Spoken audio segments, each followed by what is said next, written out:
Hi నాన్న. అమ్మగా ఒక మాట. నాకు పెళ్ళైన ఆ క్షణం నుంచి అత్తగారింట్లో అడుగుపెట్టిన ఒక 6 నెలలకు వాళ్ళ నాన్న గూడా చనిపోయాడు. తనకెవరూ లేరు. తల్లిదండ్రికి ఒక్కడే కొడుకు. అన్నలదమ్ములు లేరు, అక్కలు చెల్లెళ్ళు లేరు. తన కష్టపడి సంపాదించిన ప్రతి రూపాయిలోనూ నా కష్టము ఉంది, తన కష్టము ఉంది. ఎప్పుడైనా సరే, ఏ పనైనా సరే, ఏ రోజైనా సరే, ఇంతటి వరకు ఇంత ఏజ్ అయినా సరే, ఇద్దరము కలిసే కష్టపడ్డాము. కలిసే సంపాదించాము. ప్రతి రూపాయిలో గూడా ఇద్దరి కష్టము ఉంది. నలుగురు కూతుర్లు, ఒక్క కొడుకు.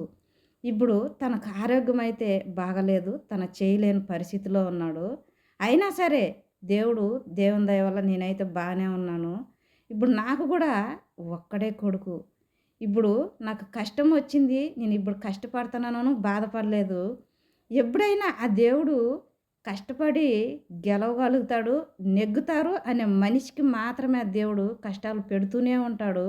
అయినా నేను కష్టాలు పెట్టాడు అని బాధపడట్లేదు. ఈరోజు కష్టపడుతున్నాం కాబట్టే ఎదుటి మనిషి మీద తల వంచకుండా బ్రతుకుతున్నాము అనే ధైర్యంతో, గర్వంతో బ్రతుకుతున్నాను. ఇంకా కష్టపడతాను. నా ఒంట్లో ఓపిక ఉన్నన్న రోజులు కష్టపడుతూనే ఉంటాను. కష్టపడుతున్నాం గాబట్టే ఎదుటి మనిషి ముందు తల వంచకుండా, సిగ్గుపడకుండా, గర్వంగా, ధైర్యంగా బ్రతకగలుగుతున్నాం. కష్టానికి ఎనకాడితే ప్రతి మనిషి ముందు తల వంచాల్సొస్తది. నేను ఎప్పుడు గూడా కష్టానికి ఎనుకు పోలేదు, తల వంచలేదు. ఏ పనికైనా సరే నేను కష్టపడి బ్రతుకుతున్నాం. ఇప్పుడు గూడా నా కొడుకు జీవితంలో గూడా అన్నయినా, తమ్ముడైనా, తండ్రైనా, తల్లైనా అన్నీ నేనే వానికి.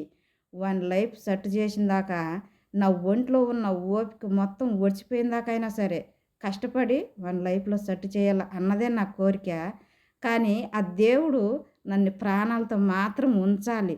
ఉంచితే మాత్రం వానికి కంపల్సరీ లైఫ్‌లో సెట్ చేసిందాక నా కష్టాన్ని, నా పోరాటాన్ని అస్సలు ఆపను. నేను కష్టపడుతున్నాను. దేవుడు నాకు కష్టాలు పెట్టాడని అస్సలు బాధపడను. కష్టపడుతున్నాం గాబట్టే ధైర్యంగా ఎదుటి మనిషి మీద తల వంచకుండా బ్రతుకుతున్నాము అనే గర్వంతోనే బ్రతుకుతాను. గర్వంతోనే చనిపోతాను. చనిపోయేటప్పుడు గూడా.